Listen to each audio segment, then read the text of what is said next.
let's have a little fun. Because some drums were on display for the Lady Vols yesterday if you watched the game. I mean some real drums if you watched the SEC Network and how everything ended.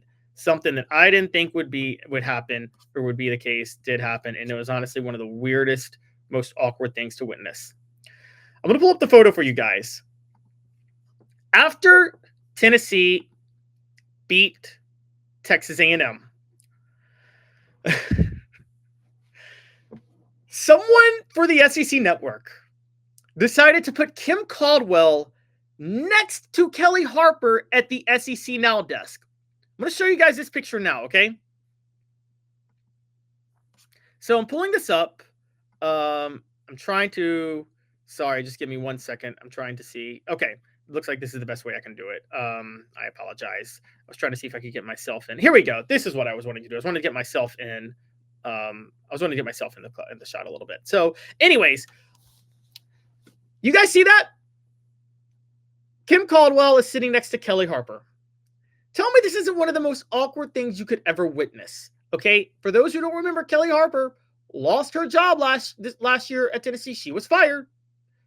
And Kim Caldwell was hired as her replacement.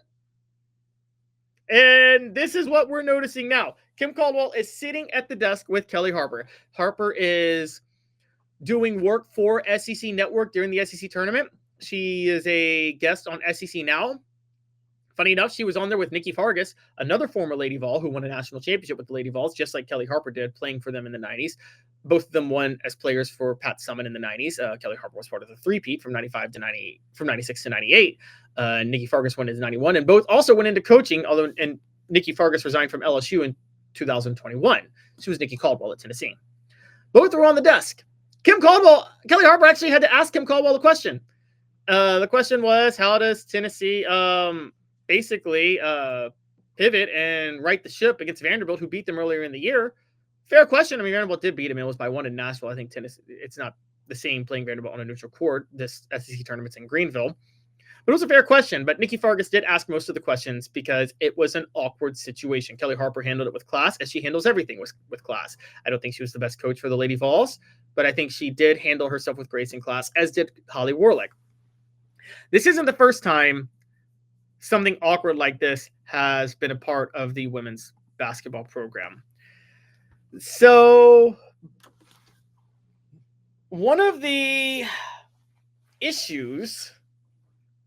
funny parts about this is when Kellie Harper took the job at Tennessee, when Philip Fulmer hired her back in 2019, don't forget that she took over for Holly Warlick, who was fired. Holly Warlick was Pat Summitt's hand-picked protege. She was a longtime right-hand woman assistant there for all 8 national championships.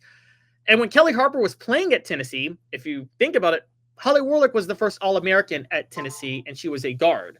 She specialized in guard play. She was a guard coach. So she was probably dealing with Kellie Harper on a day-to-day basis when they were winning national championships together under Pat Summitt more than Summitt was. And Harper then goes and gets hired to replace Warlick. That's awkward on its own. But, man, this was way more awkward. I feel like the SEC Network did this on purpose.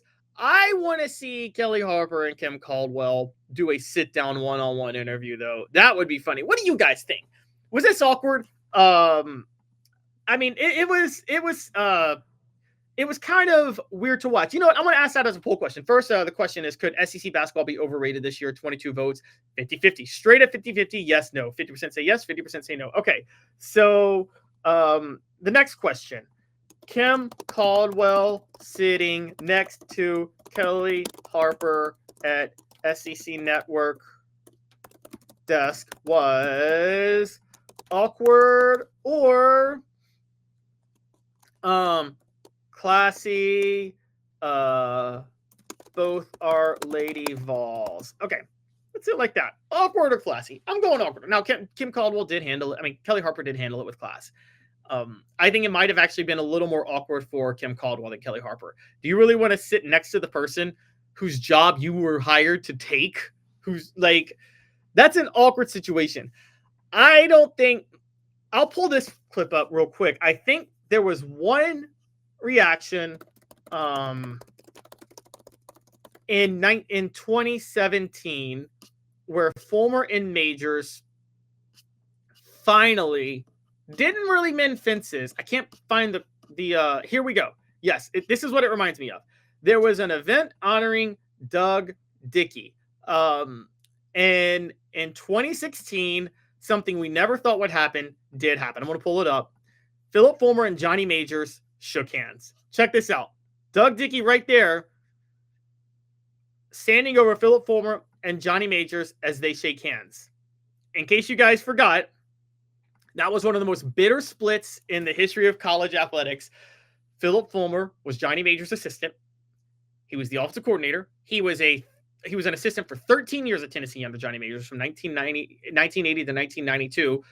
Offensive coordinator for 4 years from 89 to 92. In 92, when Johnny Majors has open heart surgery, Philip Fulmer steps in as the interim head coach, gets 3 big wins. Johnny Majors comes back. They lose 3 straight at one point in the season. Johnny Majors is fired. Philip Fulmer is hired as head coach to replace Majors. Majors then spends the next 16 years of spends Fulmer's entire tenure as head coach trashing Fulmer publicly everywhere he went, calling Fulmer Judas, Brutus, called him both of those, calling him a traitor, feeling completely betrayed by Fulmer and Doug Dickey, going out saying things like John Chavis was saving Fulmer's job, absolutely trashing the job Philip Fulmer was doing and calling him overrated. Johnny Majors was super bitter that Philip Fulmer, he believed, backstabbed him and had him ousted as head coach. And them shaking hands there was very classy.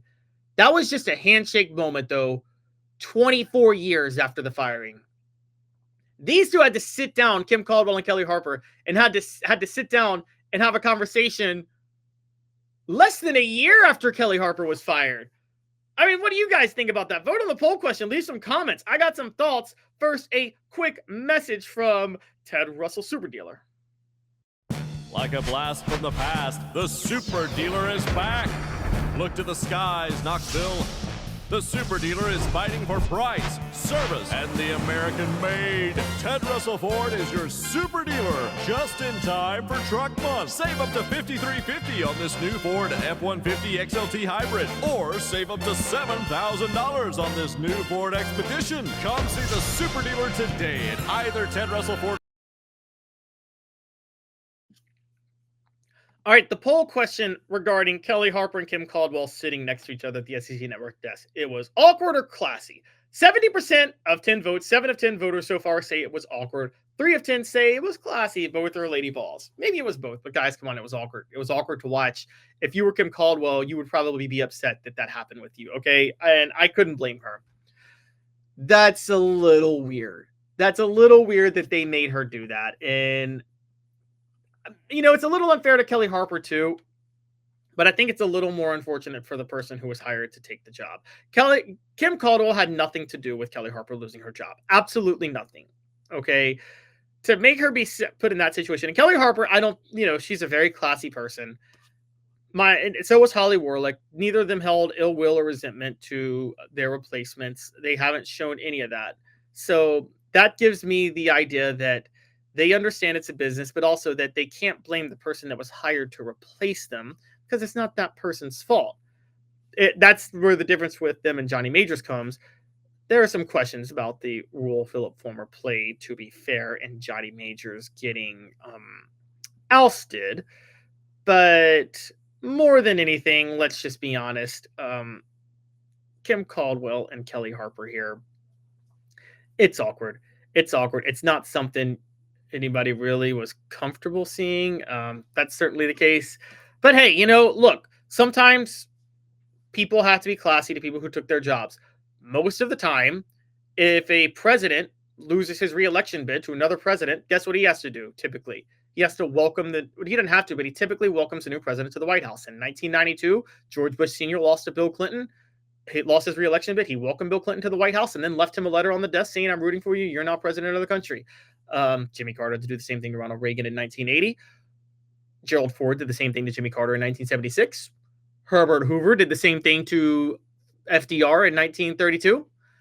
That William Taft did the same thing to Woodrow Wilson for Woodrow Wilson in 19 12, I mean, that typically just happens. You lose your reelection bid, that's what you do. So, look, let's just say that let's say Kellie Harper and Kim Caldwell both handled that with grace and class. It was just a little weird to watch. That's all I'm going to say about that. I'm just going to say it was a little weird and odd to watch. So General Ursa says it was weird seeing Kellie and Kim together like that. I wouldn't compare it to Majors Fulmer. Kim didn't lead a campaign within the halls of UT to get the job. General Ursa says, I understand your point, and yes, it's way more bitter. There are many arguments in Philip Fulmer's favor about what was going on with him and Johnny Majors at the time. In case you forgot, one of the reasons is Fulmer was going to get a job at the end of that year somewhere, and he would have every right to take that job. He was also going to take a lot of the Tennessee staff with him because the staff was loyal to him more than Majors. There were a lot of things they feared at that time, and Fulmer didn't have to go out of his way to screw Johnny Majors over. Fulmer just had to look out for himself and his job and try to do his job. So I can't really put that on him fully. Derek says Kellie may be more of a coach player product, just never Kellie Baby more of a coach player product, just never translated. Had she recruited at a higher level, she may not be viewed as badly. She never had the right type of talent for her coaching style. Yeah, and I think her coaching style, Derek, was outdated at the same time. If you're going to play that tough inside-out game where you win with size and rebounding, you're right. You got to recruit like the way South Carolina and Dawn Staley recruits and the way Pat Summitt used to recruit. You got to get the A'ja Wilsons, the Aaliyah Ballstons, or the Candace Parkers in the Pat Summitt era. And she can never get those players. And that ended up being her downfall in a big way.